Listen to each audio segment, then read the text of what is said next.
out. You better not cry, better not pout. We're telling you why. Krampus is coming to town. Welcome to Top 10 Archive.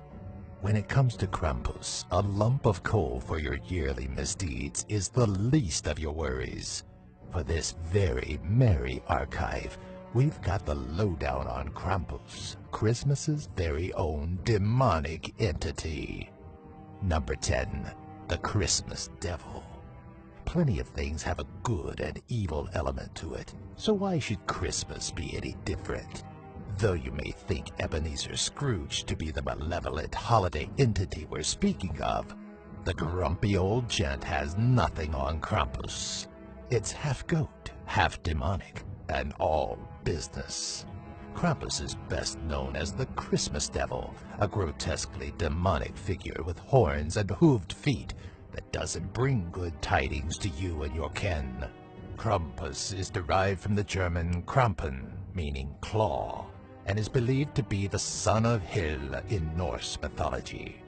Number 9. The Dollfuss Prohibition. After the 1934 Austrian Civil War, Krampus received some attention by the authoritarian Dollfuss regime. Though Krampus is generally agreed to be Germanic in origin, the Austrian Dollfuss regime, under the Fatherland Front, prohibited any traditions that revolved around the Christmas Devil. Krampus was banned under the regime and did not see a resurfacing until after the end of World War II. There is no recorded reason as to why Krampus was prohibited, but once the ban was lifted, Krampus returned in full force, though the traditions surrounding it would see some changes. Number 8. Krampus is Santa's antithesis. Though Santa Claus is known to scold bad behavior by dishing out lumps of coal, Krampus takes a more active role in straightening up children. Early legends of the Christmas Devil state that he traveled with a sack or wash tub strapped to his back. The otherwise harmless items were actually used to take away children deemed evil for one of several punishments. The worst children snatched by Krampus would be taken to hell for their indiscretions, while bad children were swatted with a bundle of birch sticks. Number 7. The Long Tongue. Many depictions and retellings of Krampus have one thing in common: the demon's long, slithery tongue, almost like a snake. In some drawings, Krampus's tongue is seen reaching out towards children. There's no real reason for the tongue, save to further enhance the creature's terrifying look towards children. But the muscular organ has been attributed with a 12-inch length and can be used to lick children prior to doling out their punishment. Number 6. Krampus was labeled a socialist. Leave it to the reporters to turn a holiday tradition into something political. On December 23, 1934, right after the prohibition on Krampus began in Austria, the New York Times ran an article titled "Krampus Disliked in Fascist Austria. Gino Black and Red Devil, Symbol of Christmas Fun, is Frowned Upon." Despite the inaccuracies in calling the genuinely evil Krampus Christmas fun, the article went on to claim Krampus was a socialist, which is why the Dollfuss were quick to prohibit any traditions surrounding the beast. Number 5. Krampus also has a sexual side.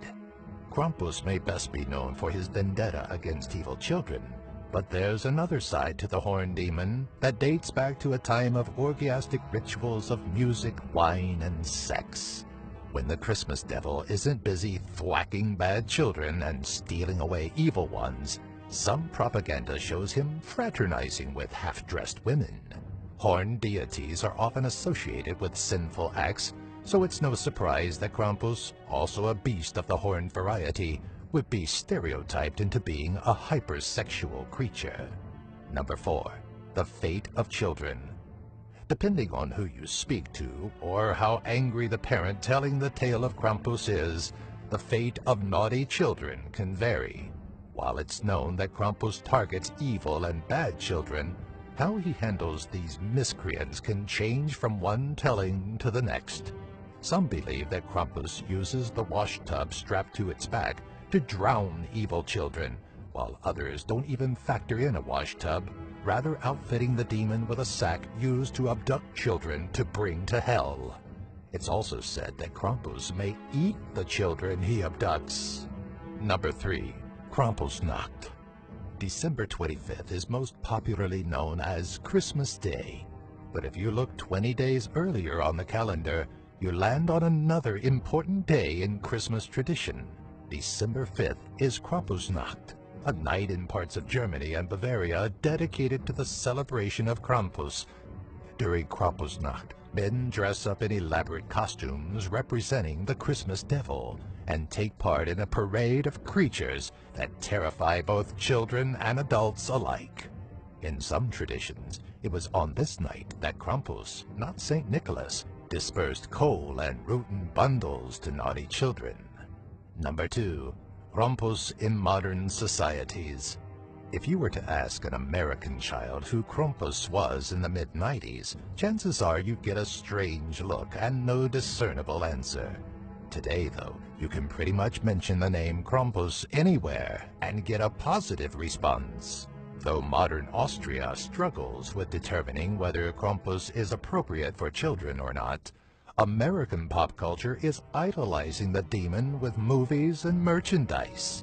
The irony in commercializing the Christmas demon is that there are some that believe that Krampus was, at one time, a symbol of the commercialization of Christmas and loss of its original meaning. Number 1. It predates Jesus.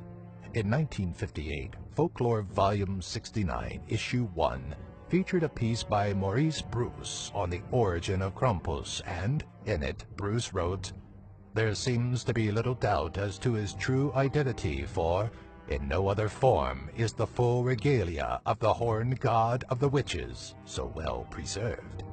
The horned god in question is an ancient deity that predates Christianity and Christ, leading many to believe that Krampus is actually older than Jesus Christ and more modern representations of Christmas tradition.